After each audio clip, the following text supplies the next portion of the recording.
Grok 4.5 just dropped, and it's already cooking one of the best coding models out there, Claude Opus 4.8. But here's the crazy part.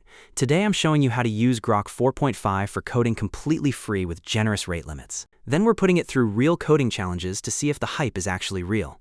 Testing code quality, visual generation, reasoning, and how well it understands human instructions. Let's jump in. Before we set everything up, here's why everyone's talking about Grok 4.5. xAI, Elon Musk's AI company, just launched Grok 4.5, and the benchmark numbers are honestly wild. On Deep SWE 1.0, it scores 62%, beating Claude Opus 4.8 with max effort at 55%. On Terminal Bench 2.1, it also edges past Opus 4.8 and gets surprisingly close to Fable 5 running at max effort. And on SWE Bench Pro, Grok 4.5 lands an impressive 64.7%. Now let's talk pricing, because this is where things get even crazier. Grok 4.5 costs just $2 per million input tokens and $6 per million output tokens. Compare that to Anthropic's flagship models, where Opus starts around $5 for input and $50 for output per million tokens, with premium models costing even more. So you're getting flagship-level coding performance for a fraction of the price. xAI seriously came out swinging with this release. All right, let's get Grok 4.5 running for free.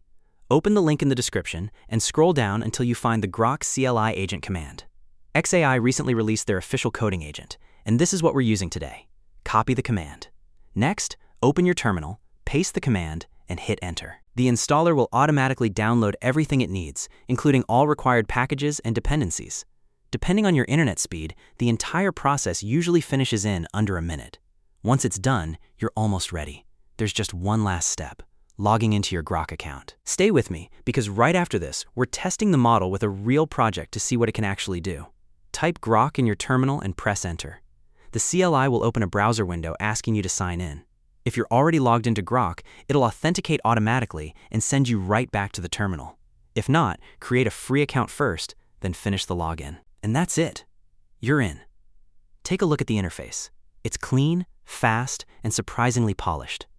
By default, it automatically selects Grok 4.5 with its recommended reasoning mode, but you can also switch models or adjust the effort level whenever you want. Now comes the fun part. Let's see if Grok 4.5 actually lives up to the hype. For the first challenge, I'm giving it a prompt to build a complete interactive solar system visualization.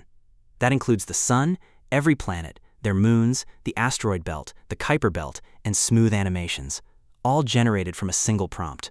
The prompt is pretty straightforward. I'll paste it in, hit enter, and immediately you can see Grok 4.5 getting to work. It starts reasoning through the request, planning the structure, writing the code, and generating everything step by step. Now let's see what kind of result it delivers. While that's generating, there's another launch you should know about. OpenAI has also introduced the GPT 5.6 family with 3 models: Luna, Terra, and Sol. The interesting one is Sol. On several coding and reasoning benchmarks, it's even outperforming models like Fable and Mythos. If you're using Codex, these models are available there, and they're also significantly cheaper than Opus, Mythos, and Fable while still delivering flagship-level coding performance.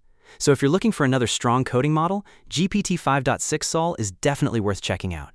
All right, Grok 4.5 just finished generating the project. Let's see if it actually delivered. As you can see, we have a fully interactive solar system with the sun, all the planets, their moons, the asteroid belt, the Kuiper belt, smooth animations, and everything generated from a single prompt.